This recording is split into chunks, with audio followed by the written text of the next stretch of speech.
Chapter 21 Raiden's Help. Cassandra. After I concluded that the pendant wasn't in the backpack, I discarded it and looked around the room I'd been confined to. There was a stack of boxes in the far corner I hadn't noticed when I'd first arrived. I rushed over to them and wasted no time. I rummaged through the closest one, and once I finished rooting through it, I moved on to the next. I continued this way for nearly an hour. In the process of searching my belongings, a pair of servants took turns delivering more boxes. With every one, I prayed to the moon goddess that the pendant had just gotten misplaced in a pocket or bag, and when it wasn't in any of the spots, my frustration grew. Finally, the servants stopped arriving, and I began to give up. My mother's necklace wasn't here. Thankfully, one thing was certain: the pendant hadn't been found by the Alpha King's guards. If it had, things wouldn't be nearly as quiet as they were now.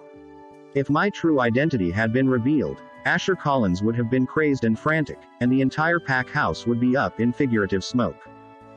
Since it wasn't here, my mother's pendant had to be back in my house, most likely hidden away somewhere.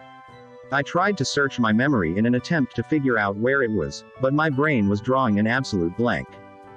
There was only one logical plan of attack. I needed to get home and find it before the guards did. I would have to act quickly and sneak out of the pack house as swiftly as possible. It would only take a short amount of time, just a quick in and out, and then I could sneak back in and act like nothing ever happened.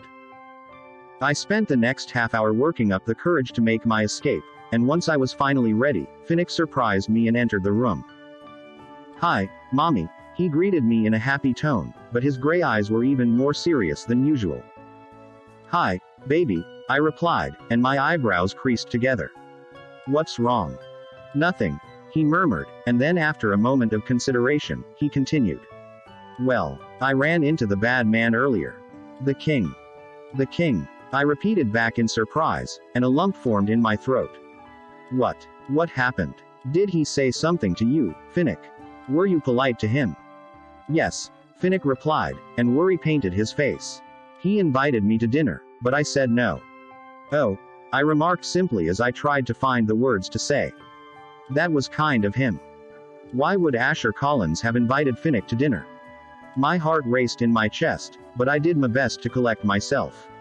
I couldn't let Finnick know I was scared, not even a little bit. I needed to stay strong for my little boy.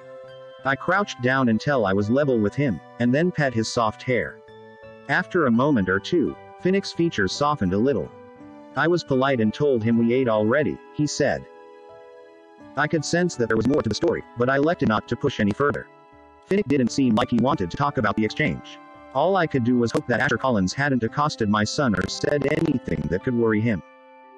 "That's my good boy," I replied. I leaned over and kissed the top of Finnick's head, and then I rose to my feet and gestured to the boxes.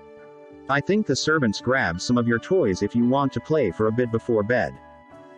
Finnick's eyes lit up and he grinned. "Okay, Mommy." I took a little while to help him search the boxes, and after we rounded up some of his favorites, he found a corner of the room to play in. He wasted no time and began to talk his little stories out to himself. Finnick loved to play with Dominic, but he was also great at entertaining himself. His mind was so imaginative and creative. I waited until he was deep in it to make my escape. "I'm gonna be right back, baby," I said, and I gave him a small smile. "Just keep playing and stay here until I get back, okay?" Finnick nodded enthusiastically. "Okay." He immediately returned to his toys, and I decided it was time. I took a breath and then left the room. I closed the door quietly behind me and then scanned the hall. Luckily, there were no guards around. I was surprised. Perhaps Asher didn't think I'd have the guts to actually sneak out again. Of course, I wasn't about to complain. This miscalculation on his part would work well in my favor. When I got closer to the lobby, there still weren't any guards around, not even Gareth's. Usually, the pack house was brimming with activity, but tonight, all was quiet. I made my way to the back door, which I knew wasn't heavily guarded as the front door was. It would be much easier to slip out that door undetected, as it was rarely attended to. Unfortunately, as I approached, I noticed a tall guard standing at the ready. I tried to search my memory for him, but I didn't recognize him right away from my distance. But as I got closer, I realized I'd seen him before. Luckily, he was one of Gareth's guards, not the Alpha King. he would likely let me leave. However, my calculations were wrong when I approached. The guard stiffened as I got closer, and then gave me an apologetic expression. "I'm sorry, Healer Cassandra," he said in a stern tone. "I'm afraid I can't allow you to leave the pack house. It took all of my effort to keep from tearing up. Why was I being treated like a prisoner? Please," I pleaded. "I'm just going to my house to pick up something I left behind. I won't be longer than half an hour. I'll return right after." "The guards can help you with whatever you need, Miss Cassandra," the guard insisted, and he raised his chin and pointed down the hall. "Just go to the front lobby and let them know what you want." I fought back a sigh. Why wasn't he letting me leave? "Please." I tried again, but the guard shook his head. My hands began to shake at my sides as panic set in. Suddenly, I heard footsteps behind me. "Cassandra?" a familiar voice asked, and when I turned around, I was pleasantly surprised to see Raiden behind me.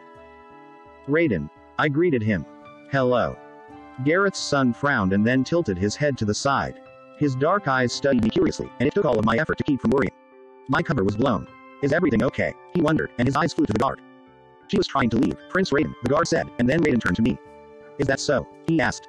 I couldn't lie to him, so I simply nodded. "Yes. I was trying to go to my house to find something I think I left behind, that's all. I was going to return right after." "Ah," Raiden replied. He flashed me a small smile and then turned to the guard. "Let her go," he commanded in a regal voice, and the guard's crow-footed eyes widened. "Prince Raiden, please understand," he pleaded. "I don't want to lose my job. I'm simply following orders." Raiden nodded, and for a moment I thought all was lost. Then a thought seemed to cross his mind. What if I accompanied her? He proposed. Is that prohibited as well? When the guard didn't answer, Raiden released a sigh and ran a hand through his blue-black hair. "If the Alpha King seeks punishment, you can hold me accountable," he said after a moment of pause. The guard took a moment to consider, and then he sighed and stepped aside. Raiden gestured forward, and without hesitation, the two of us made our way out the door. Once we were outside, we were greeted by a small garden. I took a moment to admire it, and then made my way to the gate. Raiden followed behind me silently, and the entire time, I considered my plan of action. Once we were past the garden, we'd be close to the main street, and it would only be a little longer until I was at my house. I needed to move quickly if I was going to pull this off, so I took a moment and then turned around to face Raiden. "Thank you for helping me," I said. "I think I can handle it from here." "Nonsense, Cassandra," Raiden replied. "I'll come with you. It's not safe out here with the hunting festival going on. Besides, you're still injured. I'll keep you safe and make sure you get there okay." Raiden wanted to come with me. I was a little taken aback by his offer. It was kind of him to step in and try to help me, but I couldn't risk him seeing the pendant and asking questions. I needed to get to my house and get there quickly. So, I needed to find some way to get there on my own. "I appreciate your kindness," I said slowly. "But you're going to get punished if you follow me, and I don't want that to happen, Raiden." Before he could say something more, I started to walk again, and when I heard his footsteps behind me, I tried my best not to get impatient. Why was Gareth's eldest son so insistent on coming with me? Was he spying on me for his father? Or perhaps the Alpha King? Chapter 22 Elope.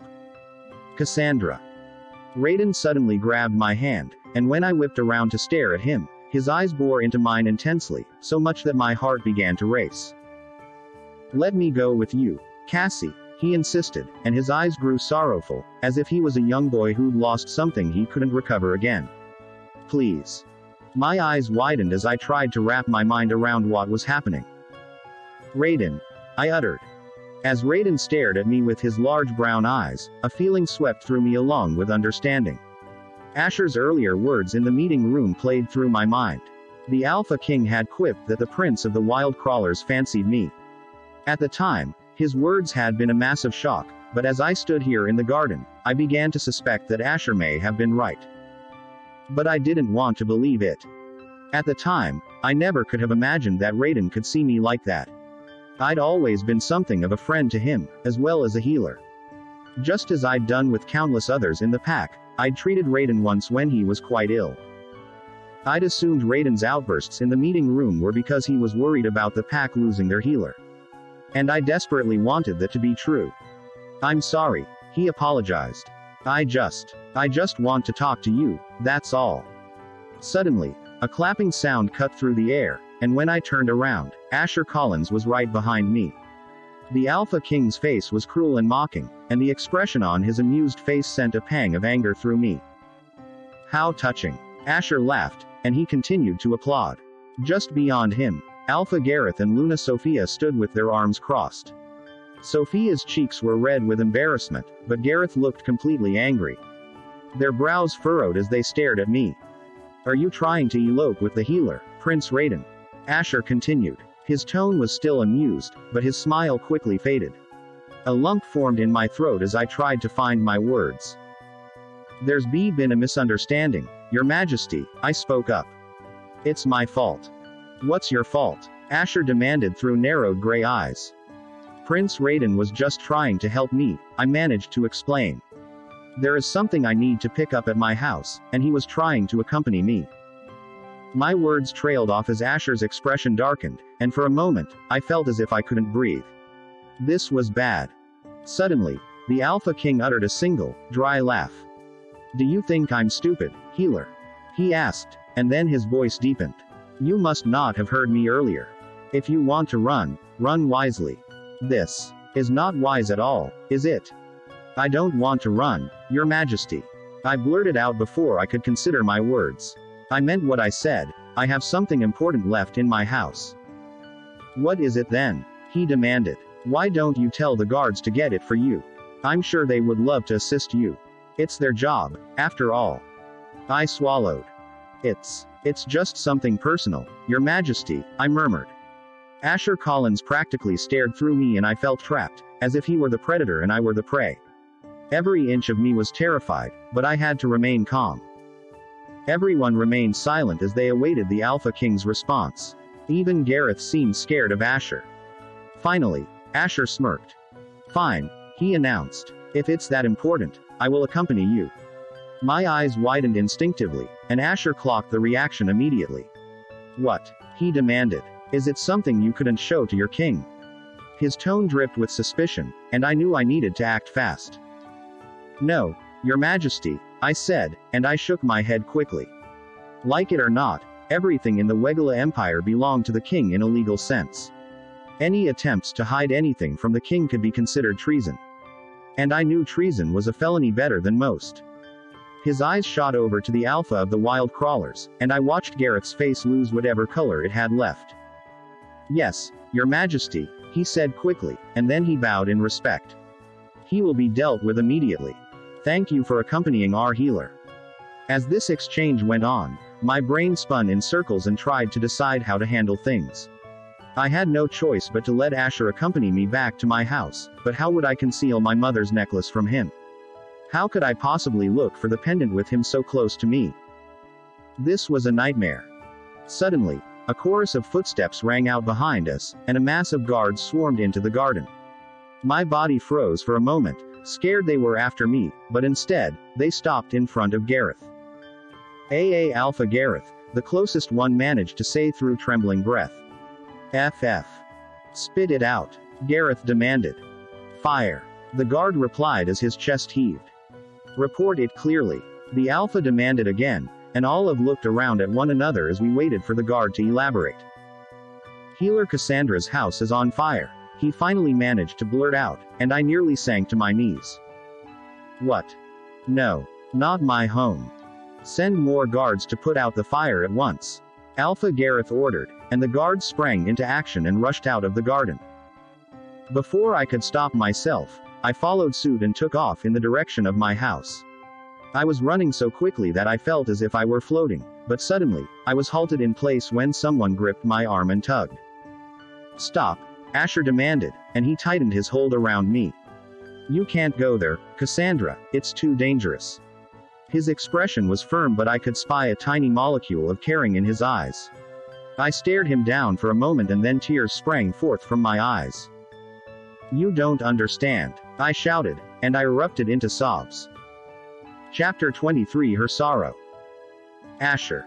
You don't understand, Cassandra shouted, and then suddenly, she broke into a fit of heavy sobs. The healer's knees buckled slightly as she cried, and her chest heaved as she fought to breathe. Her copper hair fell into her face and her cheeks flushed pink. I stood there, completely stunned and unsure of what to do. For the briefest of seconds, she reminded me of Cora. Cora had once said the exact same phrase to me once many years ago when she thought I'd lost a pendant she once gave me. It had been the first time I'd been allowed to join the Crescent Pack's hunting group, and furthermore, the first time I'd been allowed to enter the hunting zone of the forest in Anamond. I'd admittedly been a little nervous, but Cora was absolutely terrified. She was always looking out for my well-being and cared so deeply for me, which meant the world. I remembered putting on a brave face, but that wasn't enough for Cora.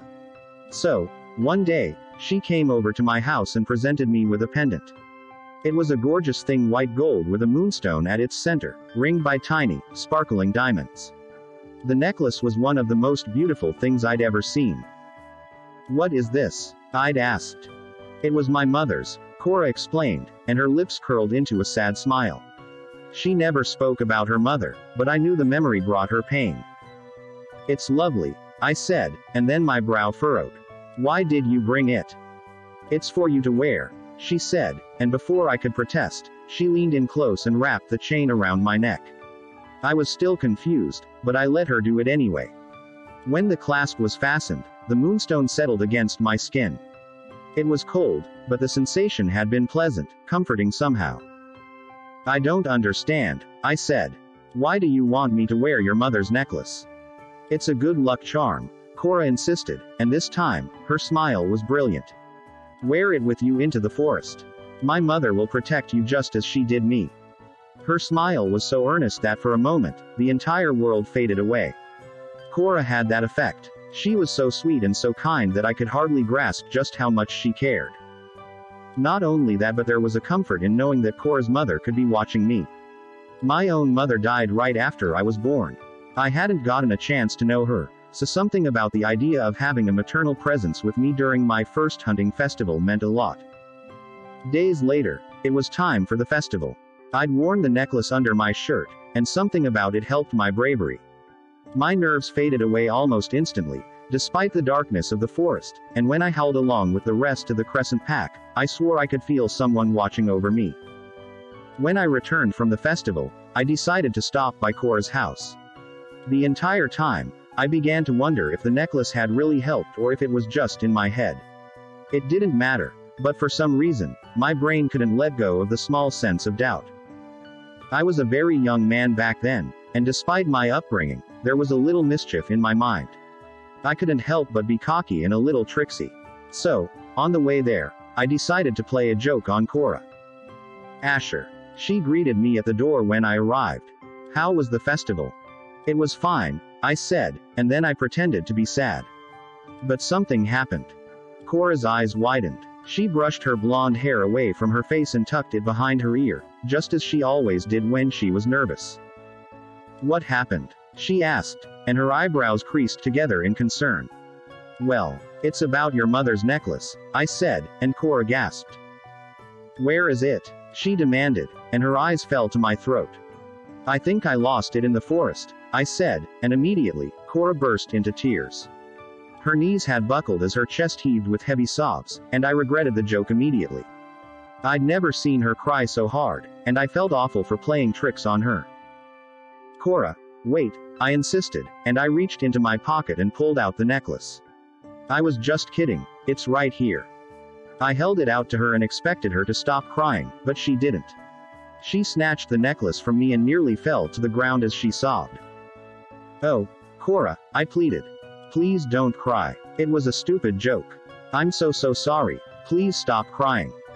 Cora's eyes suddenly stared deeply into mine, and she glared at me. "You don't understand, Asher. You don't understand how important this is to me." As I stared at Cassandra Keller, I was reminded of Cora's pain, and the feeling tugged at my heartstrings.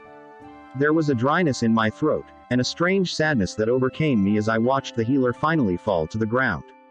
She covered her beautiful face with her hands and continued to cry. I wanted to say something to soothe her, just as I'd done with Cora, but I couldn't bring myself to do it. She wasn't Cora. She was just one of my subjects. My Cora was gone. But I had to help the healer anyway. I turned to Lancel, who'd appeared just as Cassandra had started crying. "Find the arsonist," I demanded, and Lancel nodded immediately. Right away, Alpha, he replied, and then he turned to his men. Let's go. The guards bowed at me in respect, and then the crowd of them disappeared from the garden. Once they were all gone, I tuned my attention back to Cassandra. Just beyond us, Gareth and Sophia stood in shock. They didn't know how to react either. I let out a heavy sigh and then squatted down beside the healer. I reached out and touched her arm, and when that didn't work, I gently pulled her hand from her face. Her large eyes were red from all of the tears. It's going to be okay, I assured her. They're going to figure this out. Now, can you tell me what was so important in that house? With every word, I'd calmed my voice, and even I was surprised at the gentleness. I wasn't usually one to comfort. Cassandra took a long, deep breath, and then shook her head. She wiped the tears from her cheeks and then shook her head again. There's no need, Your Majesty, she said quietly. It's not important. It's just, the house belonged to my late husband. Her voice trailed off, and there was a strange look in her eyes. I assumed she simply was mourning, but there was a part of me that felt like she was lying. This is just a huge shock, Your Majesty, she continued, and as she rose to her feet, I knew she was lying. She'd been so intent on returning to the house to retrieve something, and now it was just unimportant. Why? What was she holding back? Cassandra bowed to me respectfully. Please excuse me, Your Majesty. Before I could say another word, she nodded at Gareth, Sophia, and Prince Raiden, and then fled from the garden. Perhaps she really was in shock at the idea of her house burning, but I had the sense that there was more. Cora had been so inconsolable back then and wasn't keen to get out of her sorrow so easily. As I watched Cassandra leave, I was reminded of all of the hours I'd spent soothing her. But Cassandra wasn't Cora. Frustration bloomed within me. Enough thinking about the past. Tomorrow, I would return to Anamond and put all of these delusions behind me. I rose to my feet, brushed off my hands, and turned to Gareth. Please have the car ready for me, Alpha Gareth, I instructed. I hope to leave tomorrow morning. Chapter 24 Leave for Anamond.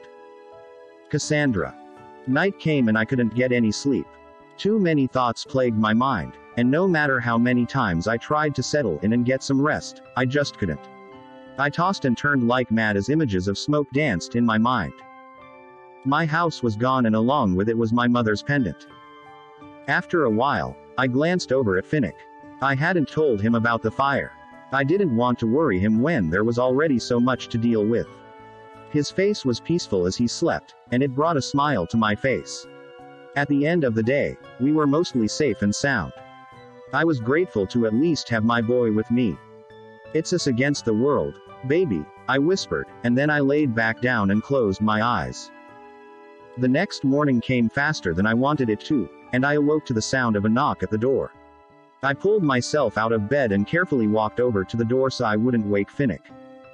I opened the door to find Amalia on the other side. The maid smiled at me and then I noticed that she was holding a tray full of food. The car to Anamond is ready, she announced. The Alpha King wishes for you to join him downstairs within half an hour. Before then, I've brought you breakfast. Okay, I agreed. Thank you, Amalia. The maid nodded, and after I accepted the tray, I closed the door and let out a sigh. Anamond. I couldn't believe all of this was happening to me. Asher Collins had somehow snuck his way back into my life and was bringing me back to the source of all of my trauma and nightmares. This half hour would likely be the last 30 minutes of my life that I would be able to have calmness. Anamond loomed over me like a monster I just couldn't escape.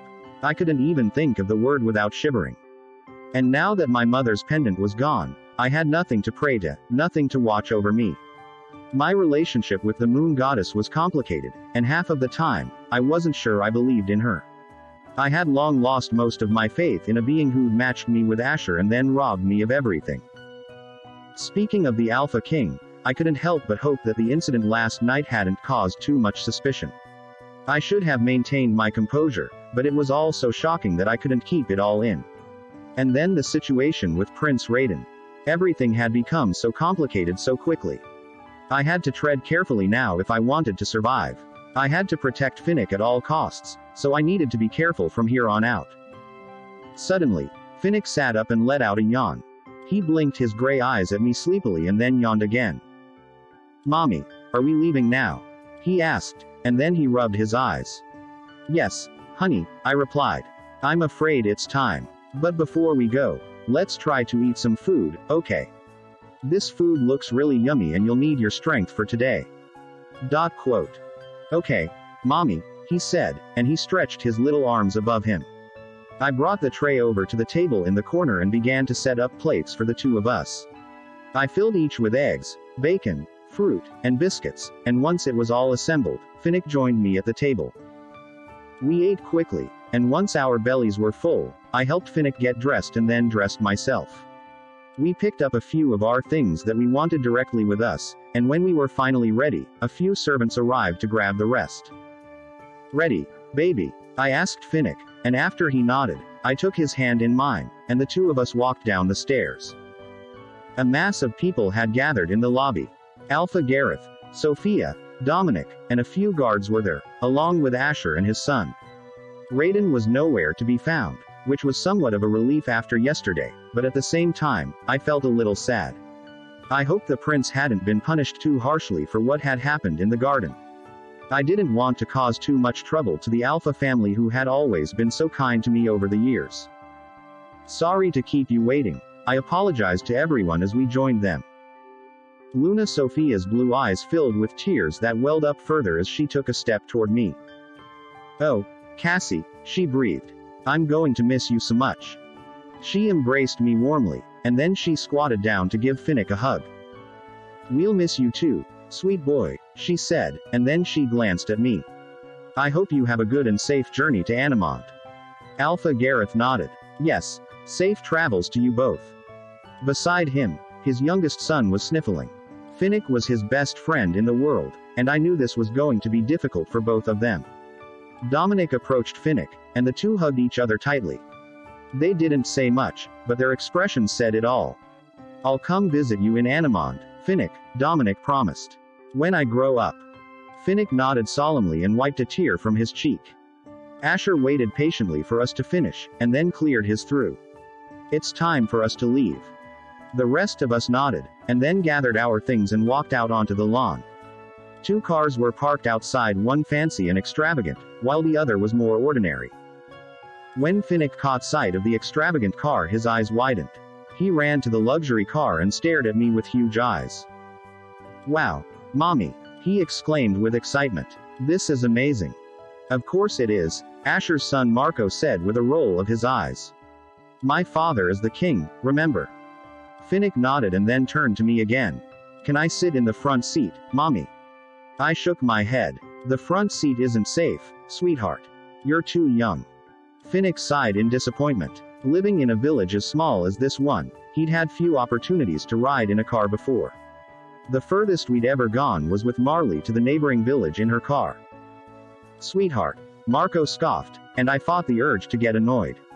I'd never expected such meanness from someone so young, but perhaps he got that from his mother.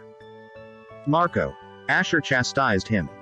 Sorry, he said, but he continued to glare at Finnick.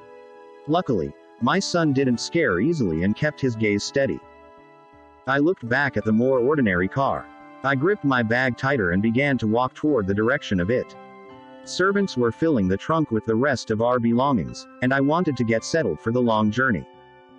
However, I was stopped by Asher's grip on my arm. You will take the same car as me, he said plainly. Chapter 25. Where did she from? Cassandra.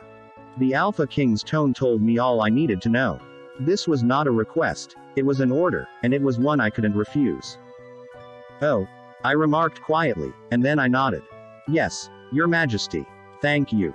Asher released his hold on my arm and then nodded back before gesturing to the luxury car. Let's go then, Mrs. Keller. My name on his lips sounded so strange, but I couldn't let myself freeze up now. I wanted nothing more than for him to call me by my true name, but that could never happen again. I followed the Alpha King to the car, and once we were there, a servant held the door open for us. Just as we were climbing in, I heard a familiar voice calling my name. Cassie. Marley yelled, and when I turned around, I saw her running toward me with great speed. Jasper wasn't too far behind, and a smile broke out on my face. I met her halfway, and she threw her arms around me when we met. We hugged each other tightly, and once we parted, Jasper and I exchanged nods. "Oh, I can't believe you're leaving," Marley said sadly, and her eyes welled up a little with tears. "What am I going to do without you, Cassie?" I smiled back at her and rested my hand on her arm. "You're going to be an excellent healer, Marley. I promise you can do this." "I don't know," Marley replied, but I shook my head. "You can do this," I repeated. After a moment, my best friend nodded and then wiped the tears from her eyes. I knew the transition would be difficult, but Marley was more than capable of handling things without me. Our patients needed her, and she would do well with the clinic in my absence. "Come back and see me," Marley insisted, and I nodded my head. "I will," I promised, but we both knew there was little chance of that actually happening. Once I got to Anamond and became a royal healer, it was unlikely that I would be able to leave. My duties would lie in treating the Alpha King of his ailments. We hugged one last time, and then I returned to the car.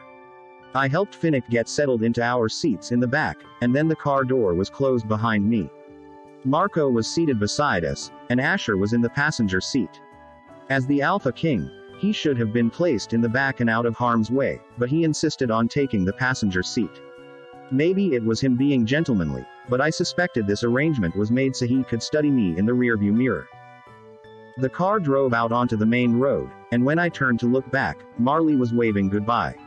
I waved back and watched her figure grow smaller and smaller until it was gone completely. I forced my tears back and then turned back to look at the road ahead of us. We continued down the main road until we reached the turn that took us out of wild crawler territory, and a strange sensation went through me. Once again, I was leaving behind all that I knew, only this time, I was going right back where I started. The four of us, along with the driver, rode along in silence for a few hours. Finnick closed his eyes and fell asleep, and then Marco right behind him. As they dozed soundly, Asher's eyes met mine through the mirror and then narrowed. "So, Cassandra," he said in a softened tone so as not to wake the boys. "I heard from Alpha Gareth that you arrived at the Wild Crawler Pack 5 years ago." My heart sank a little in my chest. His tone was casual enough, but why was he bringing this up now? Sure, there was plenty of time to make small talk between here and Anamond, but my past seemed like a loaded topic. So, why was he asking? "Yes, Your Majesty," I answered anyway. "My husband brought me to the pack 5 years ago. We got married, so I settled down there with his people." "So, where are you from then?" Asher asked. I searched my mind quickly and then came up with an answer. "The Moon Chase Pack, Your Majesty." I had been preparing for this question for a while, though I hadn't thought of the answer in a long time. Years ago, worry had painted my mind. What if someone were to question my origin, and Emmett had helped me craft a past for myself? The Moon Chase Pack. Emmett had decided that was the perfect answer. Members of that pack used to be nomads, he'd explained. They traveled along the territory line as a pack and moved with the guidance of the moon. "The Moon Chase," Asher repeated back, and through the mirror, I could see his raised brow. He seemed a little taken aback. What answer had he expected? "So, Mrs. Keller, why haven't you registered your origin in Wild Crawler?" he asked suspiciously. "You know that's illegal, right?" I thought quickly on my feet. "I was wounded back then," I explained. "My husband, Emmett, was busy taking care of me. I suppose he must have forgotten." Wounded. The Alpha King's interest seemed piqued, much to my dismay. I needed to stay sharp. "Yes," I replied. "I was severely wounded after being attacked while traveling in the forest. Emmett saved me, and then we fell in love." It was a lie, but a good one. It was a better idea to tell a story close to the truth. If Asher really wanted to investigate the matter, he would discover that Emmett had in fact spent months on my treatment. It was no secret in the Wild Crawler Pack. Asher's lips curled into a frown. "I see," he remarked, and then he sat back in his seat. He didn't ask me a single question after that. We continued the ride in silence. Finnick woke up a couple of times and stared out the window in awe. This was the furthest he'd ever traveled, and he was impressed by all of the sights. Marco, meanwhile, was bored and huffy. If I had to guess, I'd say the young prince wasn't too pleased to be riding with a pair of country commoners. I didn't let him bother me, though, and neither did Finnick. My boy was too strong and tough to be affected by such a spoiled child. When they both fell back asleep, I decided I should close my eyes as well. We still had quite a ways to go to Anamond, and I'd barely slept the night before, and I'd need all of my strength to make it through this. So, I leaned back into my seat and let my mind wander. I took a long, deep breath, and allowed myself to sink in further. I drifted off into sleep, and after a few hours, a voice woke me up. It was the driver, verbal at last. Your Majesty, we are arriving at the Merlysire Palace. Chapter 26 Merlysire Palace. Cassandra. I peered up at the clock at the front of the car. The display read noon, and despite the ride being long, it seemed like it should have been much later.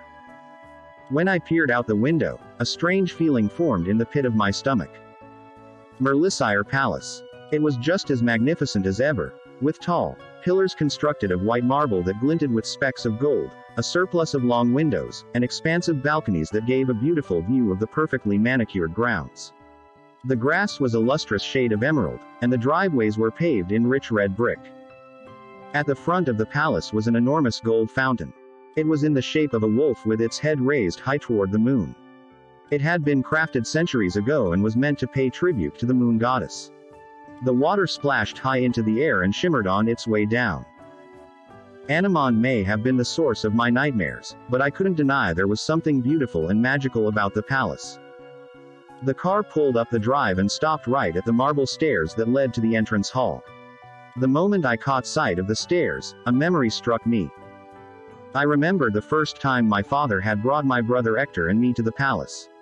Even back then, we were both awestruck by the sight of it and its luxuriousness. When we'd first stepped foot inside, Father had told us to not wander or look about, as it would be impolite, but we couldn't resist. We'd never witnessed a beauty such as the Merlysire Palace before, and we likely never would again. I was pulled back to reality when Finnick began to stir. His eyes blinked open slowly and then widened when he realized where we were. We're here, he breathed, and then his lips curled into a grin. His innocence touched something deep within me, and for a moment, I felt like I was a young girl again. How I wished this place hadn't tainted my life in the way it had, so I too could feel excited about this place. Yes, I said simply, and then I helped Finnick with his seatbelt. Marco, meanwhile, couldn't have moved faster. He undid his own seatbelt with ease and then launched himself out the door. Asher got out silently as well, and as Finnick and I climbed out of the car, I watched the young prince embrace his father. Asher gave him a brief hug and then carefully pulled away from his son and turned to the servants who'd just arrived. He flashed them a stern expression, and they immediately went to the trunk and began to unload our luggage. I watched the exchange in awe. It wasn't impolite exactly, but the scope of Asher's power was impressive to see. I looked around at the servants to see if I could recognize any of them, and yet, none looked familiar. Perhaps the Alpha King had brought in a whole new crew when he'd been coronated, or perhaps, I just couldn't remember any of them. After all, I hadn't visited the palace all that often in the first place, even before my father was framed. Asher had never liked meeting me at the palace. He preferred to come to me instead at Rosapetal, the mansion I'd moved to after we discovered we were mates. Asher always liked to refer to Rosapetal as our home. But in the end, it turned out to be my prison and the place I nearly lost my life. When Finnick tugged at my sleeve impatiently, I pushed away my thoughts of the mansion and returned to the present. This is amazing, Mommy, he whispered, and I smiled down at him. It is, I agreed in an equally soft voice.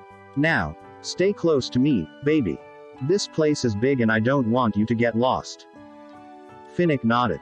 Okay. A few minutes later, the head of the servants appeared and led us into the palace. Servants held the doors open for us, and as we crossed through and into the entryway, the weight of everything crashed over me. We approached the marble staircase, and as I followed the servants and Asher, the pain of my injuries flared slightly. I hadn't taken any medicine today, and it was definitely making things difficult. But I pushed the pain aside and focused on my surroundings. The childlike side of me reveled in the nostalgia and wanted to see how the palace of my childhood had changed, but the more rational part of me couldn't stop remembering the bad times. Right here in Merlysire, Asher's father, the former Alpha King, had sentenced my father to lifelong imprisonment and then banished my brother. Here, the Alpha King was at his highest power and ruled over Wegala as an absolute authority. I couldn't let my nostalgia forget that. "Bert, come here," Asher summoned the head servant to him once we reached the first level. Bert was a middle-aged man with wrinkles that lined his tanned cheeks. His eyes were a deep warm brown, and his smile was kind. He approached the Alpha King dutifully and asked what he could do to assist him. "Prepare a room at once for healer Cassandra and her son," Asher commanded. "And then call the chief healer to my study." "Yes, Your Majesty," Bert answered, and then after a pause, he softened his voice. "Lady Adeline is waiting for you, Your Majesty. She wishes to have lunch with you." The Alpha King frowned for a moment and then shook his head. "Tell Lady Adeline that I'll need to deal with some business first. However, Marco will join her." He patted Marco on his shoulder. "Bert will lead you to your mother." "But I want to stay with you, Daddy," Marco insisted, and he tugged on his father's shirt. Asher shook his head again. "No, you need to go to your mother." Marco didn't want to accept this answer and started to whine. Meanwhile, Asher's frown only deepened. His gray eyes flashed over to Bert, who understood the expression immediately. "Come with me, Your Highness," Bert pleaded, but Marco wasn't having any of it. The young prince pouted, stamped his foot, and pointed at Finnick. "If he's going to follow you, so am I," he declared, and his eyes shot daggers at Finnick. I stood there in shock until I realized what was happening. There was a reason Marco was constantly giving my son and me sour looks. Was he jealous? Was he worried Finnick would steal his father and his attention away from him? I was slightly amused, but at the same time, a bit worried. It was said that children could always sense something adults couldn't. All I could do was hope that Marco's trait of jealousy came from his mother. Adeline was the embodiment of jealousy and insecurity. Footsteps on the marble suddenly rang out, and a figure approached, as if my thoughts had summoned her. "Asher, are you here?" A sweet voice called out. Adeline appeared before us, clad in a red silk dress. When she reached the Alpha King, she took his hand in hers and smiled. Her brilliant amber eyes glimmered as she gazed at Asher lovingly, but that excitement faded when she noticed me. "Who is this?" she asked in a surprised tone. "Do we have a guest, darling?" Chapter 27 Alpha's Study. Cassandra. Adeline's eyes lingered on me for a while, and for a moment, I felt like prey. The royal family all seemed to have that effect. They were the predators while the rest of us were just lucky to survive. Asher's wife was even more beautiful than I'd remembered her to be. She was tall, with deeply tanned skin, straight dark brown hair that fell to her middle back, and an angular face with high cheekbones. Her amber eyes were framed by long, dark eyelashes, and her full lips were painted a dark red to match her dress. Those cat-like eyes stared into mine and studied me carefully. She was smiling, but there was no kindness in her gaze. A shiver traveled down my spine. There was no way for Adeline to know my true identity, and yet, I couldn't help but fear her. "Yes," Asher spoke finally. "This is Cassandra Keller and her son, Finnick. She is a healer from the Wild Crawler Pack." "The Wild Crawler Pack," Adeline repeated back, and her tone dripped with disgust. She was still just as snobby as I remembered her being, and she wrinkled her nose at the mention of my pack. "Interesting. What is she doing here?" "I'll explain to you later," Asher said absently, but that answer didn't seem to satisfy her. "Come and join me for lunch and you can tell me all about it," she said with a pout. The Alpha King shook his head. "Go ahead with Marco. I have some business to attend to." Adeline was clearly unhappy with his words, but her pout faded. She straightened her posture and then nodded obediently. "I will wait for you in your room after lunch," she said. I was confused by her statement. His room. Did they not share a room like a husband and wife normally do? However, Asher's tone and expressions toward her weren't exactly loving. They didn't seem like a happily wedded pair. They didn't even have the familiar air of close friends. Strange emotions rose from my core, but I couldn't place them. Was I curious? Or satisfied by this realization? Mommy, I want to go with Daddy, Marco whined. For a moment, I thought she'd give in to his demands, but Adeline instead glared at her son. Marco stopped whimpering immediately and gulped. That seemed to be the end of that. Meanwhile, Asher said nothing. He eyed Bert, who immediately disappeared down the hall after giving the Alpha King a bow of respect. Asher then turned to me and Finnick. Follow me, he commanded, and then he continued up the stairs to the next floor. I followed after him without question, and as we walked away, I could feel Adeline glaring at my back. But I ignored her completely. What else could I do? She was the Alpha King's wife, after all. I had to maintain my composure here. We continued ascending until we reached the landing on the third floor. Finnick grasped my hand and squeezed. When I looked down, his face was in awe. I smiled down at him and then turned my attention back to what was in front of us. Asher led us down the hall. Once we reached the end, we stopped at a set of double doors.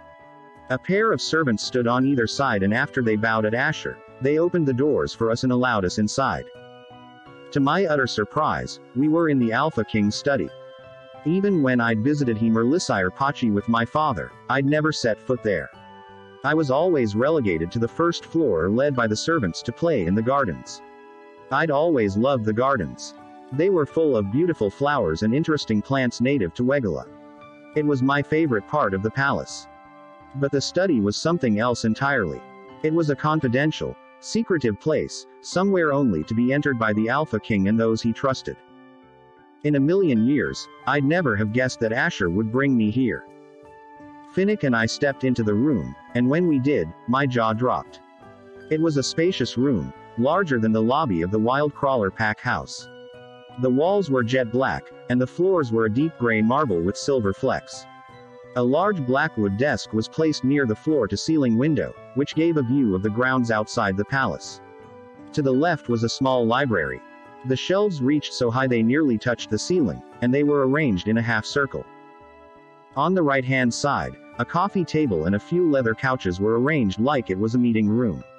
It reminded me of Alpha Gareth's, only it was more luxurious. This is huge, Finnick gasped. I was a little surprised to hear him speak. He'd remained polite and silent nearly this entire time, just as I'd told him to. But now, he was too in awe to remain silent. Shish, I said quietly, and then I glanced at Asher. Luckily, the Alpha King didn't seem to hear Finnick's declaration. He simply wandered over to his desk and began rooting through it. I led Finnick over to the shelves as we waited and then crouched down next to him. You have to stay quiet, Finnick, I whispered. The palace is a very big place and the Alpha King is a very busy man. He is a figure we have to respect, okay? He has plenty of things to occupy him, so we can't waste his time. Finnick nodded, and his expression grew serious. I understand, he said very maturely, and then he nodded. I'm sorry, Mommy. Don't be sorry, I assured him. I know you're excited about all of this. Truth be told, I'm excited too. But we have to remain respectful. We're guests of the king and need to conduct ourselves politely. Yes, Finnick agreed, and then he nodded again. Thank you, I said, and I kissed the top of his head. I love you. I love you too, Mommy, Finnick replied, and after we briefly hugged, I rose to my feet. I'd half expected Asher to be glaring at us when I turned around, but to my surprise, the Alpha King was still searching through his desk. Finnick and I waited patiently with our hands behind our backs. I wasn't sure what Asher was searching for, but it seemed to be of the utmost importance if it was holding his attention for this long. Finally, he seemed to find what he needed and retrieved a small stack of papers from a drawer. He carefully laid them out on his desk, scanned them with his serious gray eyes, and then looked up at me. Wordlessly, he rose to his feet and then walked over to the couches. He exhaled heavily, and then seated himself in the largest one. He took a moment and then gestured at the sofa across from him. Take a seat, he addressed me. I have a few things I wish to discuss with you before the chief healer arrives. Chapter 28 3 months. Cassandra. A lump formed in my throat in response to Asher's words. What did the Alpha King want to talk to me about? I forced down my fear and simply nodded. Yes, Your Majesty. I glanced down at Finnick, and my son nodded as well. He took my hand and then I led him over to the meeting area of the study. Finnick sat first, and then I took a seat to the right of him, closer to Asher. Even though I knew nothing bad would happen, I wanted to put myself in a place of protection just in case. Moments later, a knock was heard at the doors. Come in, Asher called out in a regal tone. The doors opened to reveal a pair of servants holding trays.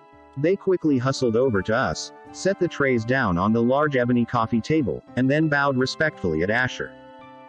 Do you require anything else at the moment, Your Majesty? One of the servants, an older red-headed woman, asked politely. Asher shook his head. Not at the moment. Leave us, please. Yes, Your Majesty, the pair replied in unison, and without another word, they crossed to the other side of the chamber and left. Once the doors were closed, my eyes fell to the trays. They were laden with a beautifully painted teapot, a few cups, and 2 plates of cookies, some of which I recognized as Finnick's favorites. Beside me, I heard my son's stomach rumble. It was around lunchtime, so it wasn't a surprise that he was hungry. Please, help yourself, Asher addressed him directly. His tone was gentle, and he gave the boy a small smile. I was surprised by the exchange. Had the pair spoken before this moment? Or was this their first time? Finnick stared at Asher for a moment and then shook his head. Thank you, sir, but I'm not hungry. His stomach betrayed him yet again and let out an even louder rumble. Asher chuckled in amusement and then leaned forward. They're not poisoned, Finnick, he said, and then his eyes darted to me. Are you refusing because your mother told you I'm a bad guy? It took all of my effort to keep from gasping. Heat spread to my cheeks, and my hands began to shake at my sides. How did he know I'd said that? I opened my mouth but no sound could escape. How could I explain myself? Finnick's eyes widened as well, and his cheeks flushed scarlet. He quickly looked away from Asher and focused on the marble floor. It's nothing to do with my mommy, he whispered. I'm just not hungry right now. The room fell into complete silence after that. A minute or so passed us by, and Asher spent the entirety of it watching Finnick until finally, he softened his gaze. All right, he replied. I expected him to push the issue further, but was incredibly relieved when he didn't. Now, as I was saying, healer Cassandra. His voice trailed off, and then he leaned forward in his seat and rested his elbows on his legs. The muscles in his arms flexed a little at the motion, and his wavy hair fell into his face. He brushed it behind his ears and then continued to speak. I know you're wondering what I want, he began, and his tone grew far more serious than it had been with Finnick. It's simple enough. I want to uncover the reason behind the dark mark on my skin. I nodded. Yes, Your Majesty. I understand.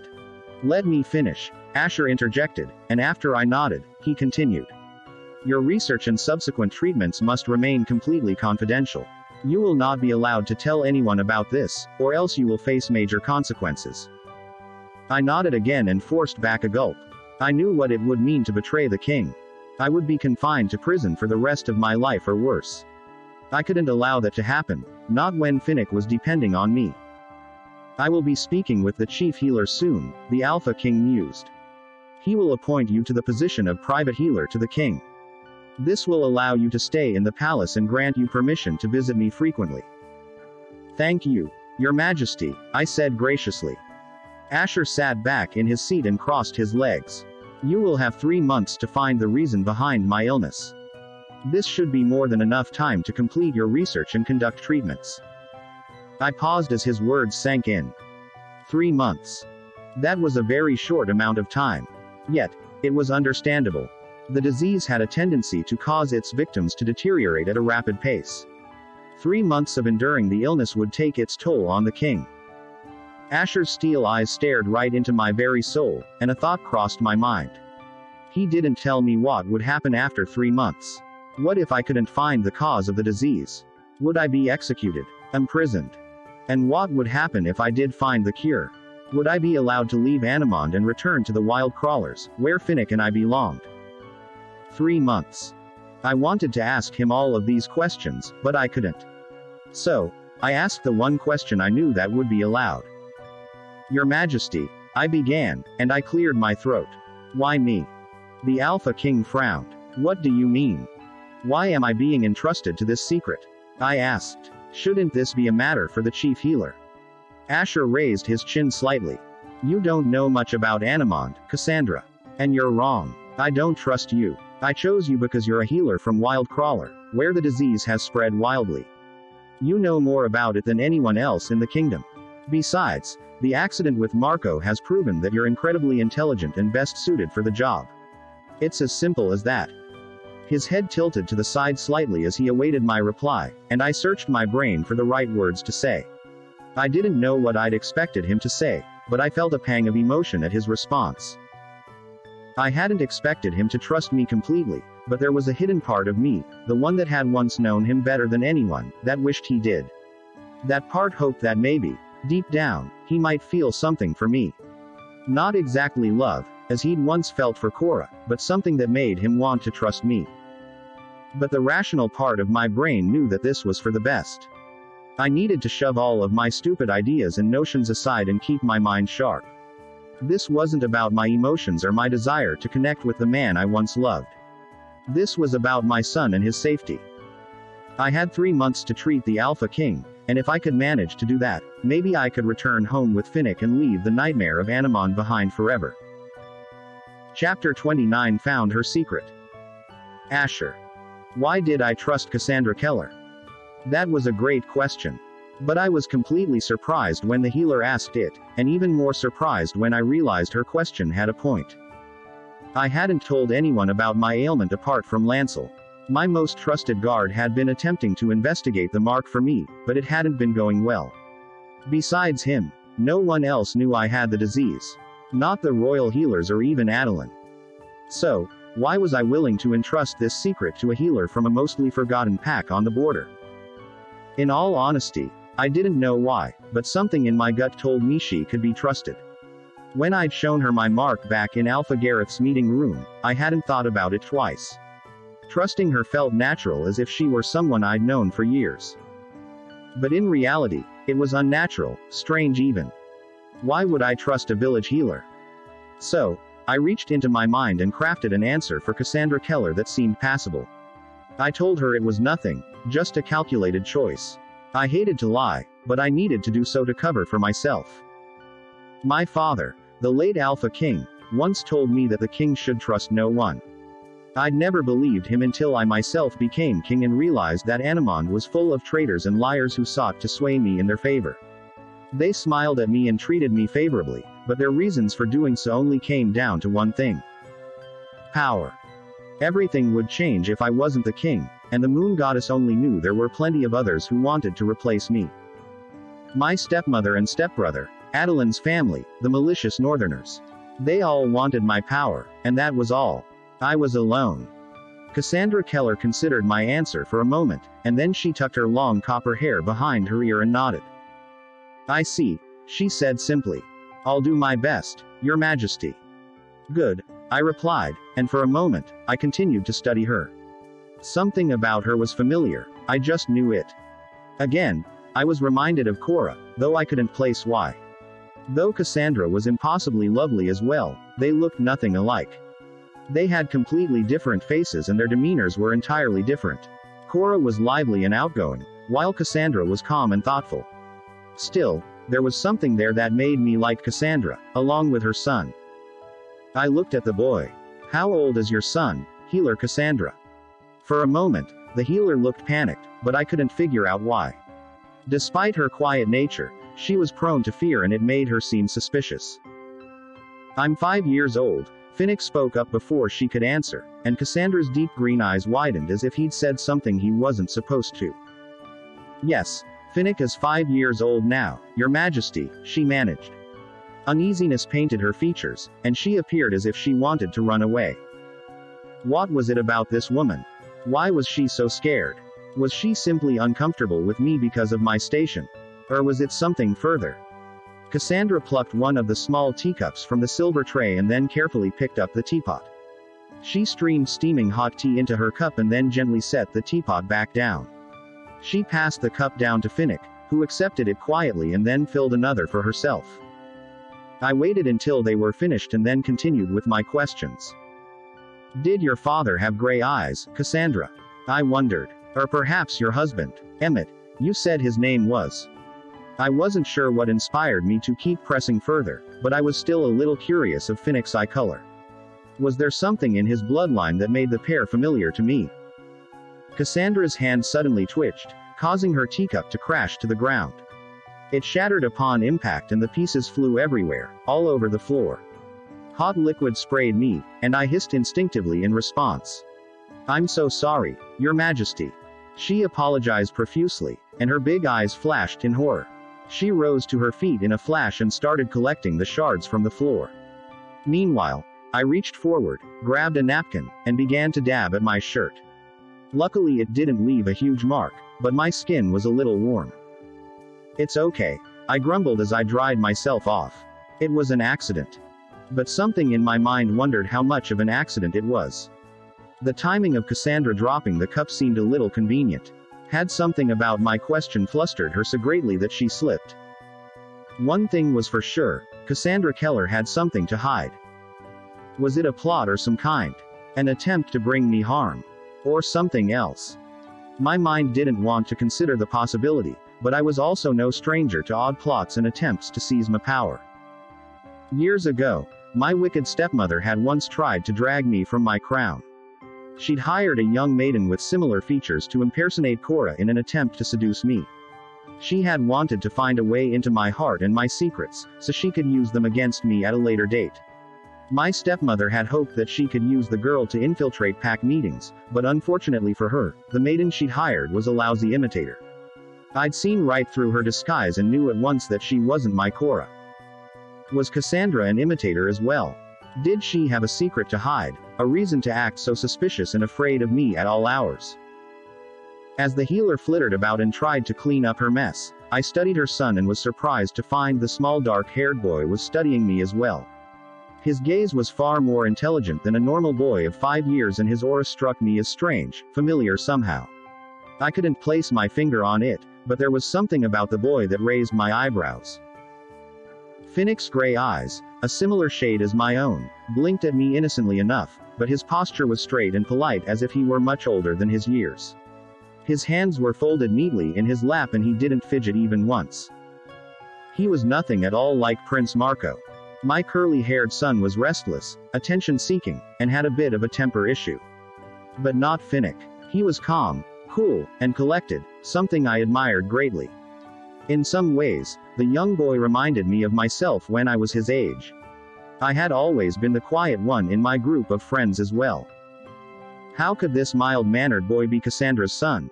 Sure, their faces shared some similarities, but their natures seemed completely different. She shared his kindness and politeness, but the healer was constantly on edge around me. Something more was going on. Whatever it was, I would figure out her secret eventually. Chapter 30 Reunion with her nanny. Cassandra. I could only blame myself for my own carelessness. Finnick's eyes. Why hadn't I found a better excuse for their coloring, and why had I let myself tense up so much when the Alpha King had inquired about them? I should have been more prepared, more calm. But everything about Asher Collins' presence set every nerve in my body on fire. I was a deer, cornered by his steel-like gaze. I couldn't even keep my grip on a simple teacup. When it shattered all over the floor of the king's study, I found myself wishing I'd shattered with it to avoid the embarrassment of facing him. I'm so sorry, Your Majesty. I cried, and then I leapt to my feet and started collecting the pieces from the floor. All the while, my forehead broke out in sweat, and heat spread through my cheeks. This was beyond mortifying. It's okay, Asher muttered as I cleaned around the room. It was an accident. Yet, his tone said otherwise. I'd made a huge mistake. I'd broken palace property and probably burned the Alpha King's skin with my carelessness. You don't need to do that, Healer Cassandra, Asher said as he dabbed at his shirt. A servant will sort that out. I rose to my feet instantly and then bowed my head. My apologies, I said quietly. I set the shards down on an empty part of the table and then brushed my hands on my trousers before I sat back down. Beside me, Finnick looked flabbergasted, and I couldn't blame him. I wasn't conducting myself properly at all, and I hoped he wasn't too embarrassed by my actions. "Are you okay, Mommy?" he whispered, and I nodded my head and patted him on the shoulder. Asher sighed and then stood and walked over to his desk.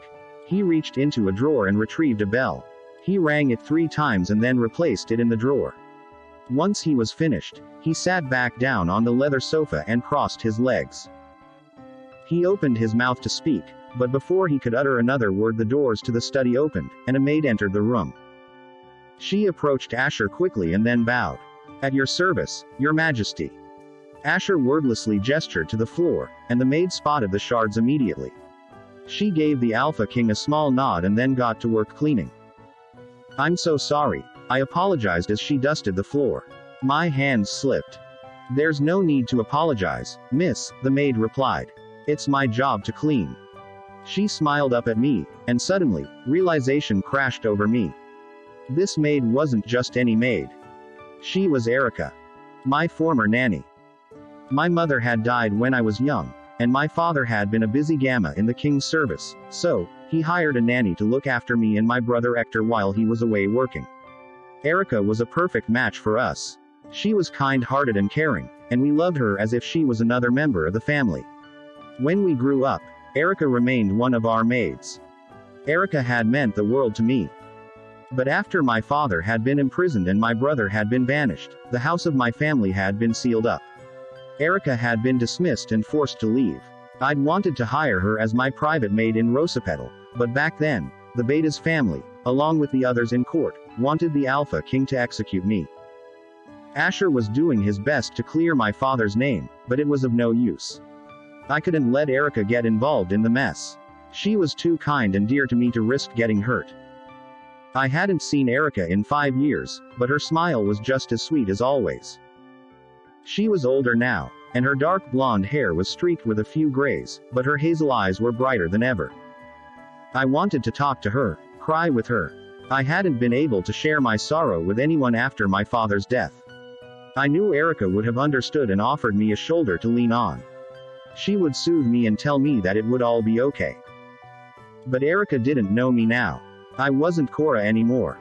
Besides, she wouldn't recognize me anyway, and even if she did, things weren't safe.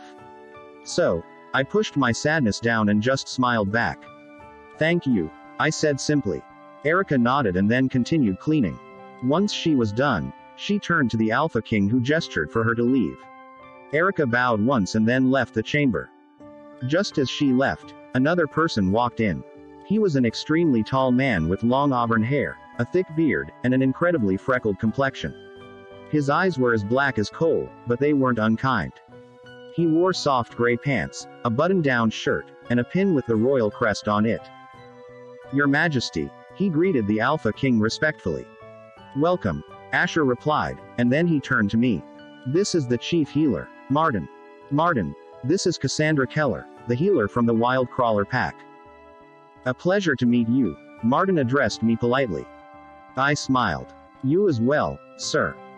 "Mrs. Keller, I must speak with Martin privately," Asher said. "You're welcome to leave us now." "Yes, Your Majesty," I replied, and I turned to Finnick. "Let's go, sweetheart." "Okay, Mommy," Finnick said happily, and I helped him off of the sofa. We quietly walked out of the study, and once we passed through the double doors, I released the breath I didn't realize I'd been holding. That encounter had been messy, and I was relieved for it to be over. I led Finnick down the hall, and once we reached the stairs, I nearly froze in place. Adeline stood at the staircase, and her beautiful face had a strange expression on it. She stared me down with her amber eyes and then raised an eyebrow at me. I nodded at her once and attempted to walk past, but she didn't let me go that easily. "Cassandra Keller," Adeline sneered, and she crossed her arms against her chest. "That's your name, isn't it? What were you discussing with my husband?" "Nothing, my lady," I addressed her politely, and her cheeks flushed scarlet. "How dare you speak to me like that?" she demanded. "You must tell me at once. You're obliged to follow my orders." The situation was serious, but I wanted to laugh. She hadn't changed a bit after all of these years. Cora would have laughed in her face, but I wasn't that woman anymore. Cora was long gone, and I was no longer in a position of power. I obey the king's orders, my lady, I said instead, and Adeline seethed. How dare you? She shouted. You bumpkin. It was clear that Marco had inherited her disposition. Adeline's hands curled into fists at her side, and for a moment, I thought this would turn to violence. But she managed to collect herself and take a breath. She hated a scene, and besides, it was inappropriate for her to conduct herself that way to the Alpha King's guest. We'll see about that, she said, and then she turned on her heel and strode away.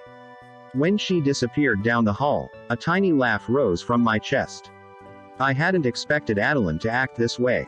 I assumed she was more clever, but she was still prone to such anger. What's so funny, Mommy? Finnick asked. His eyebrows furrowed, and his lips parted slightly in confusion. Nothing, my love, I insisted. That lady looked horrible, Finnick whispered, and I wanted to laugh again. You're right, darling, I said, and then I took his hand and began to walk down the stairs. I don't like her, he added, and this time, I grinned. Me either. But as much as I wanted to keep laughing, I couldn't allow myself. Adeline was simple, but she was capable of all kinds of evil. I couldn't underestimate her, not for a second. If she wanted something, she would go after it, so I needed to stay sharp.